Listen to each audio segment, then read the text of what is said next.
अक्सर औकात हमने क्लासरूम में मौजूद कुछ स्टूडेंट्स को देखा होगा जो अपनी स्टडीज़ में इंटरेस्ट नहीं ले रहे होते, ना तो पढ़ाई में और ना ही अपनी लर्निंग में आने वाले चैलेंजेस को एक्सेप्ट कर रहे होते हैं, और फिर एग्ज़ाम्स में उन्हें फेलियर का सामना करना पड़ता है, जिसकी वजह से उन स्टूडेंट्स की एक्सपेक्टेशंस अपने आप पर से ख़त्म होना स्टार्ट हो जाती हैं और वो ये सोचना स्टार्ट कर देते हैं कि कोई काम भी शायद वो ठीक से नहीं कर पाएंगे, और अगर काम कर भी लिया तो उन्हें फेलियर का सामना करना पड़ेगा, और यही सोच उन्हें अपनी परफॉर्मेंस को जाहिर करने से रोक रही होती है। तो इन तमाम प्रॉब्लम्स का सॉल्यूशन फाइंड करने के लिए वीडियो स्टार्ट करते हैं और इन प्रॉब्लम्स को एक एग्जांपल के थ्रू समझने की कोशिश करते हैं। जैसे कि अगर हम अपनी पिछली वीडियो को सपोज करें जिसमें हमने पढ़ा था कि स्टूडेंट की thinking, reasoning and decision making के प्रोसेस को हम माइंडसेट्स कहते हैं, और हर इंसान का माइंडसेट एक दूसरे से बिल्कुल मुख्तलिफ होता है और इन्वायरमेंट एक बहुत बड़ा असर डालता है स्टूडेंट के माइंडसेट पर।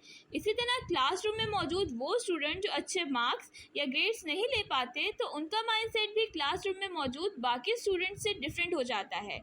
क्योंकि अच्छे ग्रेड्स ना आने की वजह से टीचर्स स्टूडेंट को पनिश करना स्टार्ट कर देती हैं और उन्हें क्लास में सब स्टूडेंट्स के सामने नालायक या कुर्मगज़ जैसे नामों से पुकारा जाता है, जिस वजह से स्टूडेंट्स का एनवायरनमेंट उसके माइंडसेट को चेंज करना स्टार्ट कर देता है और स्टूडेंट का अपने आप पर से ट्रस्ट और एक्सपेक्टेशंस ख़त्म होना स्टार्ट हो जाती हैं, और स्टूडेंट अपनी लर्निंग में आने वाले चैलेंजेस को एक्सेप्ट नहीं कर रहे होते हैं और ना ही अपनी लर्निंग को इन्हेंस कर पाते हैं। तो इस कंडीशन में टीचर्स को चाहिए कि वो अपने स्टूडेंट्स को मोटिवेट रखें, उन्हें डांटने या बुरा भला कहने के बजाय उनके माइंडसेट्स की ग्रोथ करें। मींस कि उन स्टूडेंट्स के सामने मोटिवेशनल सेंटेंसेस का इस्तेमाल किया जाए, जैसे कि तुम भी बाकी बच्चों की तरह बहुत अच्छे मार्क्स दे सकते हो, तुम्हारी मेमोरी भी बहुत अच्छी है, बस थोड़ी मेहनत की ज़रूरत है, वगैरह। उनके अंदर मौजूद क्वालिटीज़ को उभारा जाए, उन्हें अप्रिशिएट किया जाए और उन्हें इस चीज़ का एहसास दिलाया जाए कि टीचर उनसे बहुत सारी एक्सपेक्टेशंस रखती हैं।